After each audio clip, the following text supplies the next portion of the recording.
Il était un seigneur parmi les plus illustres, un guerrier dont le nom résonne encore à travers les âges.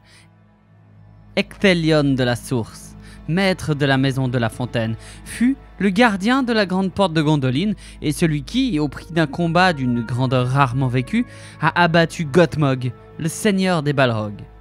Mais il ne faut pas vous laisser abuser. Ecthelion, c'était un bras armé, c'est vrai, mais son talent à la flûte était aussi légendaire que la fureur de sa lame, et sa voix était la plus belle de tout Gondolin, et c'est pas peu dire. Il était capable d'apaiser les âmes, d'enflammer les cœurs, un artiste, un héros, un martyr peut-être. Voici l'histoire d'un elfe dont la gloire fut aussi éclatante que tragique, un destin forgé dans la musique, dans l'acier et le feu.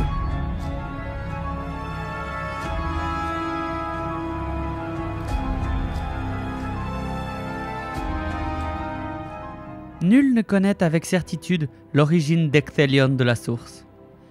Est-il né sous les étoiles de la Terre du Milieu ou a-t-il un jour foulé les rivages de Valinor avant de s'établir en Gondolin? Son lignage demeure une énigme, mais son nom, lui, brille parmi les plus grands. Nous sommes en l'an 472 du Premier Âge, au cœur du tumulte des Nirnaer Tharnoediad, la bataille des larmes innombrables, et Ecthelion entra déjà dans la légende à ce moment-là. À la tête d'une partie des forces de Gondolin, il combattit aux côtés de Turgon, prince des Noldor, face aux légions noires de Morgoth. Je vous laisse imaginer la violence des assauts, les cris, la peur, pourtant la détermination dont a dû faire preuve Ecthelion pour arriver à percer les hordes sombres. Non, en fait, j'ai fait une vidéo il y a pas longtemps sur Nirnaer Tharnoediad. Allez la voir.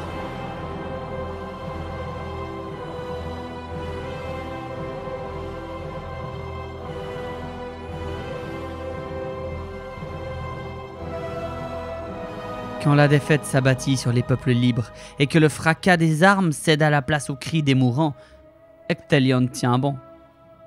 Tandis que Turgon battait en retraite, il a protégé un flanc de l'armée, dressant son épée comme un rempart entre la fureur des ténèbres et l'espoir de son peuple.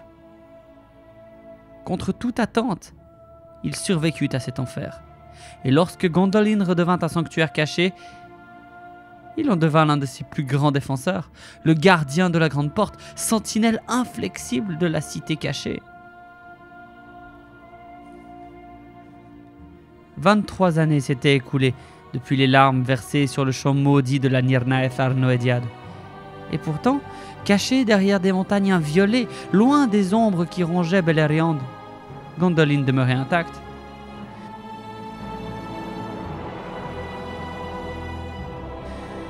Ah, Gondolin, splendeur du Premier Âge. C'était une cité d'argent et d'ivoire, un joyau ciselé par les mains habiles des Noldor, dans le secret et dans la splendeur. Ses hautes tours blanches perçaient le ciel, illuminées de 1000 feux par Arienne, l'astre solaire, tandis que des rivières cristallines coulaient en chantant le long des claires avenues pavées. Le doux murmure des fontaines se mêlait aux mélodies des harpes et des flûtes, et sous l'ombre apaisante des arbres d'argent et d'or, la paix régnait maîtresse absolue. Il était dit que le seigneur Turgon avait pris inspiration dans la plus belle cité, celle de Tirion dans le pays immortel. Ainsi, Gondolin était une vision de ces belles places, de ces rues, un souvenir cher au cœur des Noldor. Faudrait vraiment un jour que je vous parle des maisons de Gondolin. Vous savez quoi ? Un petit mot maintenant dessus. Les maisons de Gondolin représentaient des gens venus de tous les quartiers de la cité. Elles ont été créées pour que chaque partie de la cité puisse siéger au conseil de Turgon, entre autres. Donc, dans les rues de la cité, il était possible de voir de nombreux étendards à l'héraldique complète et très différentes les uns des autres. La maison du roi, pour commencer, était d'azur clair au soleil d'or entourée d'une lune d'argent, surmontée d'un cœur de gueule. C'était la maison de Turgon, roi de Gondolin. La maison de l'aile, ensuite, était une aile d'argent sur champ azur, et Tuor en sera un jour le gardien. La maison de la taupe était la seule maison à ne pas porter emblème. Elle était dirigée par Maeglin. On en reparlera plus loin, ou plutôt un autre jour, dans le conte de la chute de Gondolin. La maison de l'Hirondelle, présidée par Duilin, avait un blason azur orné d'une lance d'argent. L'étendard de la maison de l'Arche Céleste était d'azur clair à l'orle d'or orné de 7 joyaux aux couleurs de l'arc-en-ciel. Elle était menée par Egalmoth. Penlod dirigeait entre autres la maison du pilier, dont le blason se démarquait par un seul pilier d'or sur champ de gueule. Penlod a un jour aussi dirigé la maison de la Tour des Neiges, dont l'étendard était d'argent, surmonté d'un bloc de glace long du champ. La maison de l'arbre venait ensuite. De son champ sinople orné d'un arbre d'argent, elle était dirigée par Galdor. Ah, vint ensuite la maison de la fleur d'or. Vous la connaissez celle-là. Une fleur d'or rayonnait sur champ sinople. Elle était la maison du grand héros Glorfindel, dont on a parlé sur la chaîne il n'y a pas si longtemps que ça. Vient ensuite la maison de la fontaine, au blason d'argent orné de multiples joyaux azur formant une fontaine. Elle était bien entendu dirigée par Ecthelion, dont l'histoire nous intéresse aujourd'hui. L'avant-dernière, c'est la maison de la harpe. Champ de sable orné d'une harpe d'argent, elle était présidée par Salgant. Puis, finalement, vient la maison du marteau de la colère, dirigée par Rogue.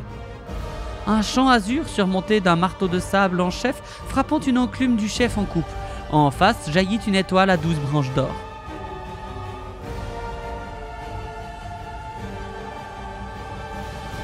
Ok, je suis peut-être un peu mauvais en langage héraldique, mais c'était hyper drôle à écrire. Et comme j'ai mis les écus de chaque maison, je pense que c'est pas trop grave et que vous avez compris ce que je voulais dire à peu près, non? Dites-moi laquelle de ces maisons vous préférez d'ailleurs, soit par rapport à son histoire, soit par rapport à son écu, à vous de me dire. D'ailleurs, si un maître en héraldique veut s'essayer à les décrire ces blasons, ce serait super drôle. Ouah, je mélange tout en plus. Enfin bref. C'est au sein de ce sanctuaire aux étendards colorés que se dressait Ecthelion de la Source, seigneur de la fontaine, vêtu de lumière et de gloire. Son armure d'argent captait le reflet des étoiles, et sur son casque, un diamant unique étincelait comme l'aube sur l'eau claire. Son bouclier, poli jusqu'à l'éclat, scintillait tel un millier de cristaux, renvoyant la lumière de la cité qu'il protégeait avec une loyauté sans faille. Ainsi, lorsque Tuor et Voronoi, guidés par Elendil, franchirent les 7 portes de Gondolin et parvinrent jusqu'à lui. C'est une figure imposante qu'ils trouvèrent sur leur chemin. Ecthelion, inflexible, se dressa face à l'homme venu du monde extérieur, et d'un ton grave, il lui refusa l'entrée, car aucun étranger ne devait un jour entrer dans la cité cachée. C'était une des lois de Turgon. Ou en tout cas, tous les gens qui entraient n'étaient pas permis de repartir. Bref, Tuor vécut longtemps à Gondolin. Il devint même seigneur de la maison de l'aile, comme on a vu juste avant. Un jour, je vous raconterai son histoire, car elle est tragique, et même l'un des Valar y est mêlé. Ça vous intéresse ? Allez, avance rapide jusqu'en 510 du premier âge. Morgoth a trouvé en secret le chemin menant à la vallée de Tumladen, et ses légions ont passé les cols des montagnes et pris la cité d'assaut. Merci Maeglin. Les flammes dévoraient Gondolin.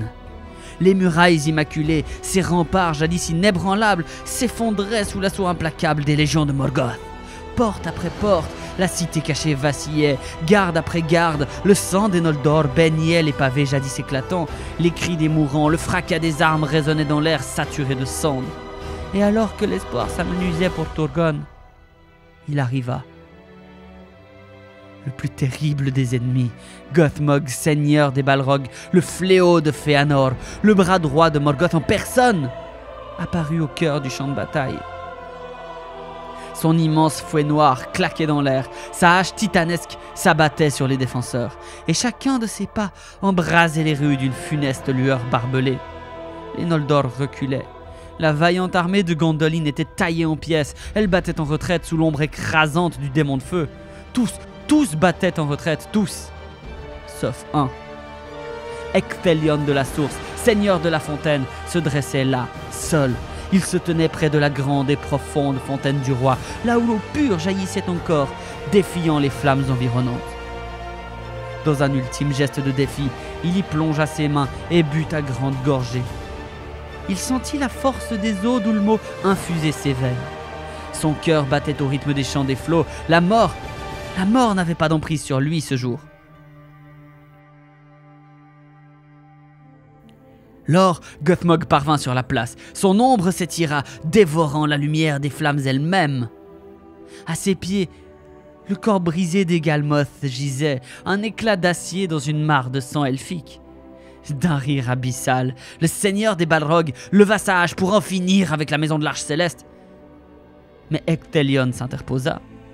Il était pâle comme l'acier sous la lune, mais son regard brillait comme un millier d'étoiles. Il était le dernier rempart de Gondolin.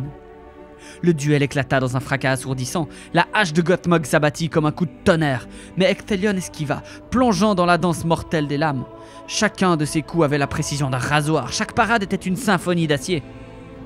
La rage du Balrog se heurta à la grâce elfique, le feu contre l'eau, la destruction contre l'harmonie. Les passes durèrent un moment, le temps lui-même sembla se suspendre. Puis vint le coup fatal. Dans un éclair d'ombres et de braises, Gothmog frappa. L'épée d'Ecthelion vola en éclats. La main du seigneur de la fontaine fut tranchée et il tomba à genoux. Le fouet noir siffla dans l'air. C'était fini? Non, non. Alors, dans un dernier acte de défi, Ecthelion releva la tête et bondit. D'un cri défiant le destin, il se jeta sur le Balrog et enfonça la pointe de son casque dans la poitrine incandescente de la bête. Le diamant, symbole de sa maison, transperça la chair ardente du démon. Gothmog rugit de douleur. Dans une étreinte d'acier et de feu, Ecthelion noua ses jambes autour de celles du monstre et dans un ultime effort, il l'entraîna avec lui dans les profondeurs de la fontaine du roi. L'eau bouillonna, la vapeur s'éleva en volutes funèbres. Le seigneur des Balrogs disparut sous la surface. Et Ecthelion avec lui disparut aussi. Les eaux se refermèrent dans un silence sacré. Le feu s'éteignit englouti par la source d'Ulmo. Et ainsi s'acheva l'ultime chant d'Ecthelion de la source, dernier rempart de Gondolin, tueur de Gothmog et héros immortel du premier âge.